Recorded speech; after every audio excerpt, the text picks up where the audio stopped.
Good day everyone.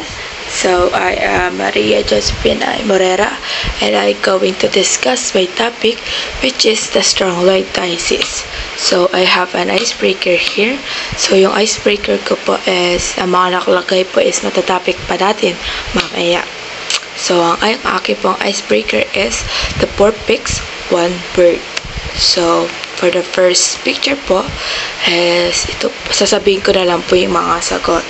So, sa first picture po natin is, this is strongyloiditis. Next one pong picture is contaminated soil. Third po is cough.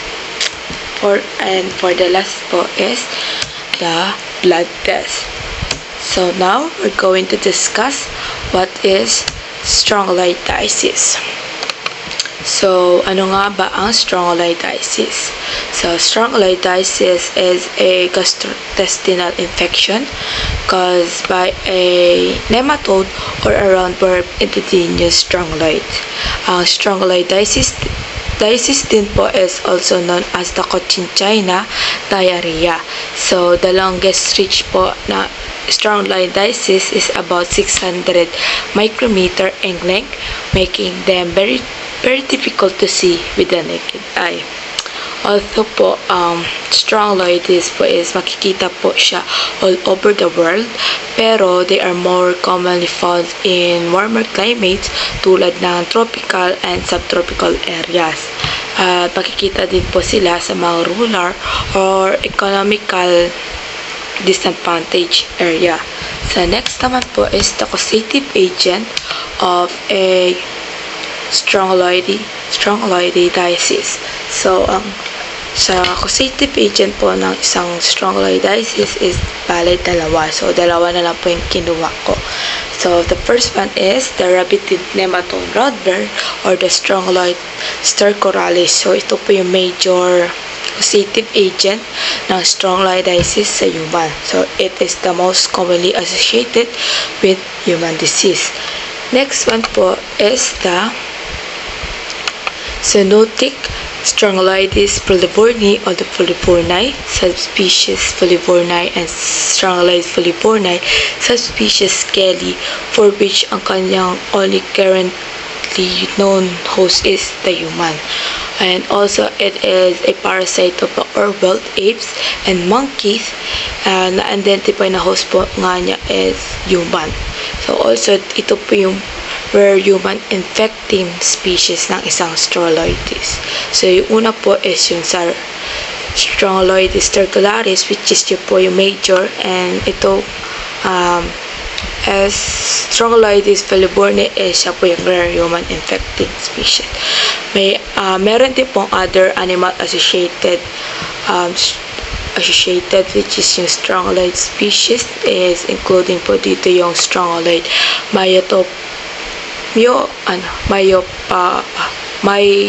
myopotami or nutria, the Strongyloid procnonis or the raccoons. So, and there are possibly others pa na nagka-produce po na mild short-lived continuous infection sa mga hosts. Ito po yung Larvacurrens or nutria each. Pero hindi po sila nagka-cause ng true strongyloiditis. So, next po is the mode of transmission. So, we have the auto-infection, the presentation through skin or contact with soil, fecal-oral transmission, and person-to-person transmission. So, ano nga ba po ang auto-infection? So, ang auto-infection po, ito po yung life cycle or ito po yung nangyayari sa loob po ng ating katawan. So, ito po yung nag-infect ng repeatedly without coming in a contact with new worm from the soil. So, yun po yung auto-infection.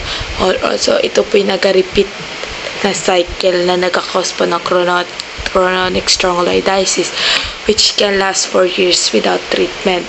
So, next one po is the penetration through skin or contact with soil. So, ito po yung common may ng isang organism na makaka-infect sa human. So, for example po is, pag naglakad po tayo or naglakad ka na wala kang saplot or tsinelas, sapatos, is meron pong major risk factor na ma-acquire ka po ng infection. So, papasok po yun sa paa mo at aakyat po yun papunta sa taas ng katawan. So, next naman po is fecal-oral transmission. So, sa fecal-oral transmission naman po, pag meron pong contaminated water, for instance, so, ito po ay na-ingest niya at ito po ay magiging daan din ng infection. So, last po is yung person-to-person transmission. So, sa person-to-person transmission naman po is meron po mga rare cases tulad po ng organ transplantation, institution for people with cognitive disability or requiring assistance with daily living. Next one po is the pathogenesis. So, sa pathogenesis naman po, we have pathogenesis po has a unique and complex life cycle. Also, the two types of cycle is the free-living cycle, the rabidivore larvae, the parasitic cycle of the filiform larvae. So, for the life cycle po, so we have the life cycle of Strongyloides stercularis. So, dito po is if there is a human host being na infected ng isang Strongyloides stercularis or ibang host tulad ng aso. So, ang aso po is nag-deserve as a definitive host. So, pag po merong host for this organism is nag-descript ang Ratitiform larvae and stool. So, yung stool po na yan at yung Ratitiform larvae is papasok po siya sa environment. And yung Ratitiform larvae na po yun is mag-develop into free-living adult and they will live in the soil. So, yung Ratitiform larvae na po yan is mag-excrete tapos po magiging free-living adult form and they will produce eggs. So, yung eggs po na yun is mag-produce pa or marami pa po na maraming Ratitiform larvae. Tapos, pag nag-hatch po na yun is from the larvae ay mag-develop na po siya into filiform larvae. So, yung filiform larvae na yan is mag-develop and filiform larvae na po yan is will be in the soil. So, for example po, pag may aso na naglakad at nakatapak ng filiform larvae, so those filiform larvae na yan ay mag-penetrate into the skin. So, papasok po siya sa ating skin. Filiform larvae po is penetrate into the skin of the patient and then magiging infected na nga po sila with the filiform larvae. And filiform larvae na po yan is mag-migrate po siya sa intestine and mature. So, mapasok sila sa skin and mag-migrate sila through the bloodstream into the small intestine and they mature into adult and nag-produce po ulit sila ng eggs. So, yung eggs na po na yun is na-deposit nila within the small intestine or the intestinal mucosa and the egg po will hatch and magiging Ratitiform larvae na po ulit siya and mag-excrete ulit po siya sa and yung life cycle na po yun is mag-continuous lang. And also, there is one thing, ang auto-infection po nga is occur when the eggs ay nag-hatch into Ratitiform larvae. At yung Ratitiform larvae na po yun ay nasa intestine of the patient and Ratitiform larvae po ay magka-form into filiform larvae. And nag-start na po ulit sila na cycle sa loob ng katawan ng tao. So, yung auto-infection po na yun is likely occur at the simple levels in immunocompetent patient, pero ito po ay magiging problema lang when we look at the immunosuppressed patient, and ito po ay magkakause ng very severe complication. Next po is sa life cycle of Strongyloides foliformi. So, ito naman po is napalo lang po na same cycle ng Strongyloides stercularis. But ito po ay may important distinction ay ang egg rather than larvae. So ito po ay magabas into the stool. So, yung egg po na yun is mag-hatch shortly. After passage po nito sa environment is mag-release po siya into larvae. So, yung larvae na po yun is mag-develop through either effective filiform larvae or free-living adult male and female. So, yung the free-living adult female po na yun is mag-produce po ng eggs from more radical larvae hatch, and eventually po magiging effective filiform larvae na po saya. So, yung filiform larvae na po yun is mag-penetrate nga po sa human host skin to initiate the parasitic cycle. So, this larvae po is mag-migrate via the bloodstream to the lungs, and where they are eventually coughed up and swallowed, or ma-reach po nila is the intestine via migration through connective tissue or abdominal viscera. So, in the small intestine naman po, larvae molt twice and they become adult female worm. So, the parasitic female is embedded into the submucosa of the small intestine and magka-produce po silang eggs via pathogenesis or the parasitic do not exist. So, yun po sa life cycle of Strongyloides foliformi. So, next po is the clinical manifestation. So, majority po ng mga people na may na-infected with Strongyloid ay hindi po sila nagkakaroon ng symptom. So, 50% po is asymptomatic and 50% po is nagkakaroon ng symptoms. So, sa dermatological findings po, so we have the larval currents or the subcutaneous migration of filiform larvae in the autoinfective cycle. So, ito po ay present as a recurrent serpiginous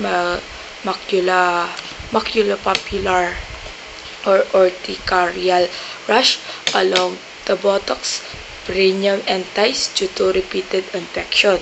So, 30 to 90% lang ang nakaka-experience. So, next po is sa gastrointestinal. Once po na nakapasok sa gastrointestinal system is nagkakos po siya ng variety symptoms tulad ng diarrhea, constipation, abdominal pain, nausea and vomiting, bloating, weight loss, purity ani, and sa mga malnourished children po is yung chronic diarrhea, trachea, failure to thrive. Next po is for the respiratory. So, tinatawag po itong symptomatic pulmonary strongyloiditis na 10% lang po na patient ang infected. So, we have the dry cough, fever, wheezing, and also we have another clinical findings tulad ng eosinophilia, Luper-like syndrome, pneumonitis, migratory pulmonary infiltrate. So, also ang strongyloiditis po is can be severe and life-threatening in person who are taking corticosteroid, oral, intravenous, or asthma, or chronic obstructive pulmonary disease.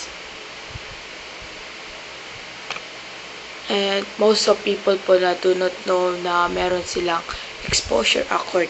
So, for those who do a local rash can occur immediately. So, yung upo po is occur several days later, and yung abdominal symptoms naman po is nag-occur up siya approximately 2 weeks later. So, and yung larva na po yun, it can be found in the stool 3 to 4 weeks later. So, sa strongyloiditis po is can cause a life-threatening illness na if you have a weakened immune system o pag mahina ang immune system mo is ito ay magkakos ng life-threatening. So, next po is the hyperinfection syndrome. Ito po yung most severe manifestation of the disease with high mortality rates and occurs in chronically infected individuals that acutely infected in immunosuppressed patient.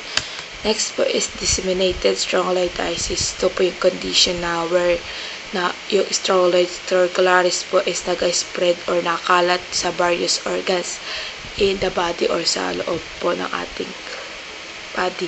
So, ito po can lead to a range of symptoms affecting yung ating gastrointestinal system, to lungs, nervous system. So, we have the laboratory diagnosis naman po. We have the stool examination, duodenal fluid, biopsy specimen, and the blood test. Right. So, we have the duodenal fluid. So, ito po yung aspiration of duodenal fluid or use of the less invasive or the intro test or commonly called the string test. Ito po yung ginagamit po sa pagdetect ng larvae in the patient with negative stool samples. So, next po is yung blood test. Ito po is yung pinaka-common way daw para malaman kung merong ito po yung pinaka-common way lang. So, ito, strongyloid infection may be diagnosed by seeing larvae in stool when examining under the microscope, but it may not find the worms in all infected people. So, next po is for the treatment. So, we have the ivermectin, also known as the stromectol. So, ito po is nag-work by killing the worms in your small intestine. So, ang standard treatment po ng ivermectin is 200 microgram per kilogram of ivermectin once a day for 2. Ito po. Next po is the albendazole. So, albendazole is 400 milligram orally twice a day for 7 days. Is an alternative for treatment of strongyloiditis. So, next po is, the last po is the prevention. So, mahalaga po na ma-prevent po yung strongyloiditis. So, prevention po niya is using latrines or toilet, wearing shoes when walking on soil, avoid contact with fecal matter or sewage, clean up after dogs, and proper hygiene.